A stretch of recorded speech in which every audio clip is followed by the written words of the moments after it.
Ladies, welcome to America's next top DSLR model. Smize! The latest in a long line of Canon Rebel cameras is finally in our filthy hands. The T2i. Utilizing an 18-megapixel sensor and the Digic 4 image processor, you can expect pictures to look crystal clear in huge resolutions.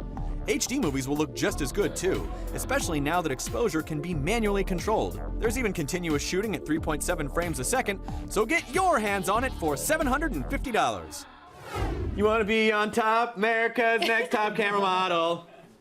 That's the theme. Okay, so the Canon Rebel TSI is about a half-inch thicker than previous Rebel models, and it weighs a little over a pound, which is not very heavy, but it's quite sexy. Yeah, it's nice. The body's plastic case and rubber grip feels comfortable in my hand, as you can see. Yes. But Chris Hardwick, tell me your thoughts on the design. I think it's actually a nice design, and like you said, when you're holding it, it seems like it's going to be heavier than it is, and it's actually pretty light, and it all looks like one giant piece, which I think has a nice clean. Why is that funny? Sorry. Why is that funny? Somebody tell me why that's funny so I can write it down and say it. Who writes this stuff? I do. The design has not changed much from the previous versions. The menu buttons are large and easy to access with your thumb, although the radial dial on the top doesn't rotate completely, so it's a little annoying if you switch back and forth between settings. That can be kind of a pain. The 3-inch LCD screen looks bright and crisp, although you may need to adjust in the daylight. It also has a built-in flash and a hot shoe for an external flash. The T2i offers a lot of features for beginner to mid-level consumers, so I think it works pretty well. All right, I dig. I dig. Blam. I mean, really, where else are we going to go with that? Let's go through some of the features. Startup time is really quick. You got your standard shooting modes such as nighttime, landscape, and portrait, or you can just leave it on and full auto will actually adjust the settings for you. For action shots, it can shoot continuously at 3.7 frames per second. And you can also shoot in different video formats, like you got your 720p, you got your 1080p, even got your 24p. Look at that guy shoot. The video looks sharp in daylight, but it's a little washed out, and in low light, there's no artifacting or digital noise. Look how nice that picture is. Look at those people in a meeting that look really thrilled about making big decisions for G4. Let's cut web soup. That's what they're saying. For DSLR at this price, it's some of the best HD video we've seen so far.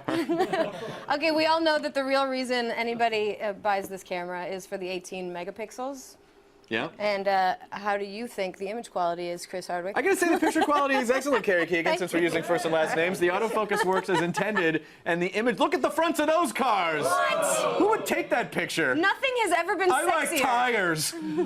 The images look pretty sharp. Outdoor, the images get a little bit washed out. Bush. Oh, yeah, that pathway could use waxing. In low light, you'll see some grain, but not much. Wires, what do you people do with your cameras? Once again, it really depends on what settings you're using and the skill of the photographer. So, where are these pictures being taken? Like, I'm just walking up to people's desks and, Yep, right down okay, there.